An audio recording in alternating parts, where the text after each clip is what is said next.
അങ്ങനെ ഇന്നാണ് നമ്മുടെ പൂരം കൊടിയേറുന്ന സമയം. നമ്മൾ പക്ഷേ രാവിലെ തന്നെ ഒന്നും പോയില്ല. നമ്മളെല്ലാവരും ഒരു ഉച്ചരായ ടൈമിലാണ് എല്ലാവരും കൂടെ ഇറങ്ങിയത്. കാരണം രാവിലെ തന്നെ പോയിട്ട് വെറുതെ ഒന്നും കാണാനില്ല. പൂരത്തിന് അത്രയും കൊടുമ്പിരി കൊണ്ടിരിക്കുന്ന ആൾക്കാരൊക്കെയാണ് രാവിലെ തന്നെ നേരത്തെ പോയി അമ്പലമൊക്കെ തൊഴുത് അങ്ങനെ നിൽക്കുന്ന ആൾക്കാർ. പക്ഷെ നമ്മളൊരു ഉച്ചയൊക്കെ ആയപ്പോഴാണ് പോയത്. നമ്മളെന്നിട്ട് ഓരോ കാവടി വരുന്നതും ഇതിൻ്റെ ഒന്നും പേരെന്താ എനിക്കറിയില്ല. എനിക്ക് ആകപ്പാട് അറിയുന്ന പേരെന്ന് പറഞ്ഞാൽ കാവടി. അങ്ങനെ അമ്പലത്തിൻ്റെ ഉള്ളിലൊക്കെ കയറിയിട്ട് നമ്മൾ കുടമാറ്റൊക്കെ കണ്ടു. അതാണല്ലോ ഇതിന് മെയിൻ എന്ന് പറഞ്ഞാൽ. നല്ല രസമുണ്ടായിരുന്നു കേട്ടോ. നിങ്ങളെല്ലാവരും ഇത് നൈതലക്കാവ് ക്ഷേത്രത്തിൻ്റെ പൂരാണിത്. അപ്പോൾ നിങ്ങൾക്ക് അടുത്ത ഇയർ കാണാൻ പറ്റുകയെന്നുണ്ടെങ്കിൽ എന്തായാലും ഡെഫിനറ്റ്ലി വന്ന് കണ്ടിരിക്കണം. അടിപൊളിയാണ് കേട്ടോ ഇവിടുത്തെ. അങ്ങനെ കുറച്ച് നേരം നമ്മളതൊക്കെ കണ്ടിട്ട് നമ്മൾ അമ്പലത്തിൻ്റെ പുറത്തോട്ട് ഇറങ്ങിയിട്ട് അവിടെ കുറേ ചെണ്ടമേളവും പിന്നെ വേറെ എന്തൊക്കെയോ സാധനങ്ങളൊന്നും പോകുന്നുണ്ടായിരുന്നു. അപ്പോൾ നമ്മൾ എന്ത് ചെയ്തു, ആ ആൽത്തറേൻ്റെ അടിയിൽ ഇരുന്നിട്ട് നമ്മളിതൊക്കെ ഇരുന്ന് കാണുമായിരുന്നു. നല്ല രസമുണ്ടായിരുന്നു കേട്ടോ. നമ്മൾ സമയം പോണതേ അറിയില്ല. മെയിൻ പരിപാടി എന്ന് പറഞ്ഞാൽ നമ്മളെ ഫുഡ് അടിയാണ്.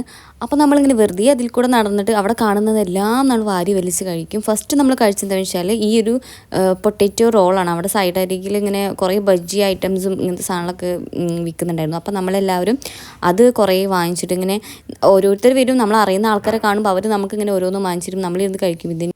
പിന്നെ നമ്മൾ വാങ്ങിച്ചത് നമ്മുടെ മെയിൻ ഐറ്റം പാനിപ്പൂരിയാണ്. നമ്മളിവിടെ വന്ന എപ്പോഴും മിസ്സാക്കാത്തൊരു സാധനമാണ് ഈ പാനിപ്പൂരി എന്ന് പറഞ്ഞാൽ.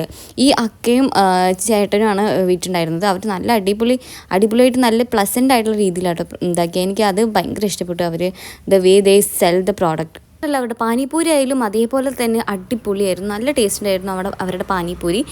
നമ്മൾ സാധാരണ നമുക്ക് പാനിപ്പൂരി കഴിക്കുമ്പോൾ മെയിൻ സാധനമാണ് ഇങ്ങനെ അതിൽ അൺഹൈജീനിക് ആയിട്ടുള്ള രീതിയിലാണ് ഉണ്ടാക്കിയിട്ടുള്ളത്. പക്ഷേ നല്ല വൃത്തിയിലാട്ടോ അവരുണ്ടാക്കിയത്. പിന്നെ നമ്മൾ പൂരപ്പറമ്പിക്ക് വന്ന മിസ്സാക്കാത്ത ഒരു സാധനമാണ് ഐസ്ക്രീം എന്ന് പറഞ്ഞില്ല. ഐസ്ക്രീം ഇല്ലാതെ നമ്മൾ പൂരപ്പറമ്പത്ത് നിന്ന് പോവാറേ ഇല്ല. അതും വെറൈറ്റി ഉള്ളത് തന്നെ നമ്മൾ ട്രൈ ചെയ്തുകൊണ്ടിരിക്കും. ഫസ്റ്റ് പോർഷനിലാണ് പാഷൻ ഫ്രൂട്ടിന്റെ പ്യൂരി ഉള്ളത്. അടിയിലേക്ക് വരുമ്പോൾ അതിലില്ല. അപ്പോൾ സാധാ വാനില ഐസ്ക്രീം ചെയ്യുന്ന പോലെ.